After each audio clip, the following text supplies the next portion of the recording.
Hello everyone, I am Sarita Srivastava from Mahatma Gandhi Shikshan Sansthan. Now I am going to teach standard 4th Hindi. Welcome to Mahatma Gandhi Shikshan Sansthan YouTube channel.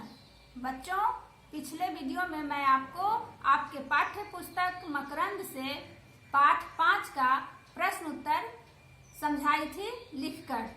आज मैं आपको उसी पाठ 5 से ही भाषा और व्याकरण खंड समझाने जा रही हूँ। आप आइए देखिए ध्यानपूर्वक।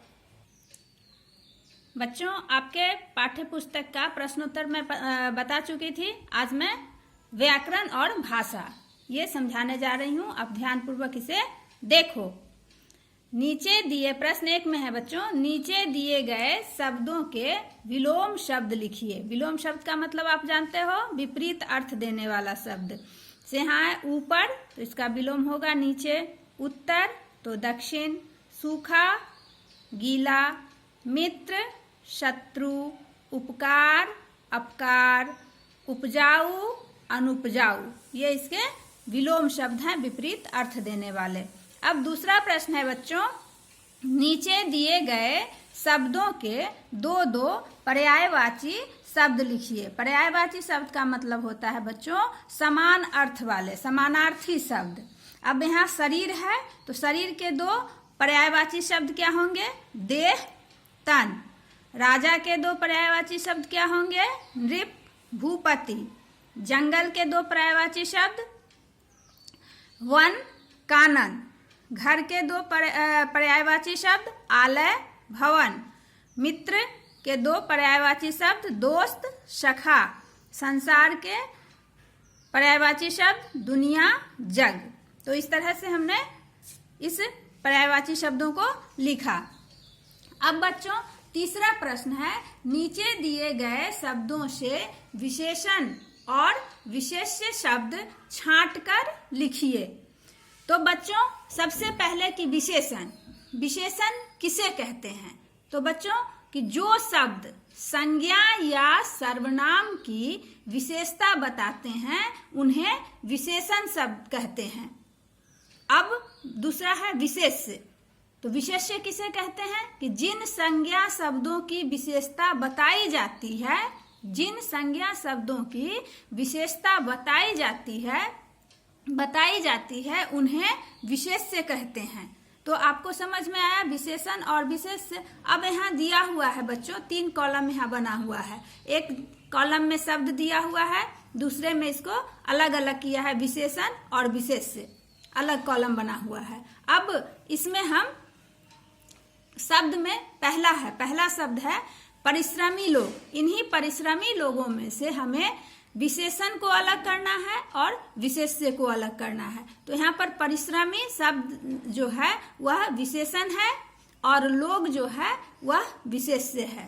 दूसरा ख में है बच्चों पहाड़ी आदमी। तो पहाड़ी आदमी में पहाड़ी शब्द विशेषण और आदमी शब्द विशेष्य।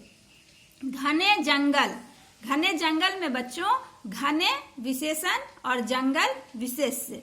घ में है उपयोगी पशु में बच्चों उपयोगी विशेषण और पशु विशेष्य। अंगा में बच्चों बड़ा मंदिर में बड़ा शब्द जो है बच्चों वह विशेषण है और मंदिर शब्द जो है बच्चों वह विशेष्य है।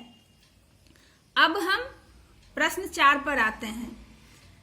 अगला प्रश्न है 4, नीचे दिए गए वाक्यों में सही सर्वनाम शब्द लिखकर वाक्य पूरे कीजिए।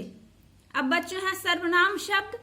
तो सर्वनाम किसे कहते हैं? एक बार उसे आप याद कर लो, जान लो कि संज्ञा के बदले प्रयुक्त होने वाले शब्द सर्वनाम शब्द कहलाते हैं। कि जिन शब्दों का प्रयोग हम संज्ञा के बदले करते हैं, संज्ञा के स्थान पर करते हैं, वह सर्वनाम शब्द कहलाता है। अब बच्चों आपके इस प्रश्न में इधर कोष्ठक में सर्वनाम शब्द दिया गया है। तो क के लिए यहाँ पर 2 सर्वनाम शब्द है, वह और मैं। तो यहाँ भरना है आपको कि कौन सा वह और मैं में यहाँ पर कौन सा सही सर्वनाम शब्द होगा जो इस वाक्य को पूरा करे, उसका अर्थ भी निकले। जैसे क में है खाली जगह आगरा में रहता हूं, तो यहाँ पर मैं, यहाँ वह और मैं में से हम क्या कौन सा सर्वनाम शब्द चुनेंगे बच्चों? तो मैं आगरा में रहता हूं। ये सही वाक्य बन गया। दूसरा है ख, इसके लिए दो सर्वनाम शब्द हैं, वे और वह। अब हमको यहाँ पर देखना है कि वाक्य में आधा क्या कह रहा है, क्या दिया हुआ है। तो खेल रहे हैं, तो खेल रहे हैं यहाँ पर बहुवचन में है, क्रिया बहुवचन में है, तो यहाँ पर सर्वनाम शब्द भी बहुवचन का ही प्रयोग होगा। तो वे, यहाँ पर क्या भरेंगे हम? वे खेल रहे हैं। अब यहाँ पर ग में दिया हुआ है डैश, सब भारतीय हैं। दो सर्वनाम शब्द दिया हुआ है, तुम, हम। अब हम इसमें से क्या भरेंगे कि ये सही वाक्य बने? तो सब भारतीय हैं, यहाँ पर भी बहुवचन का प्रयोग ही होगा, तो बहुवचन सर्वनाम का ही प्रयोग होगा। हम शब्द का प्रयोग होगा कि हम सब भारतीय हैं।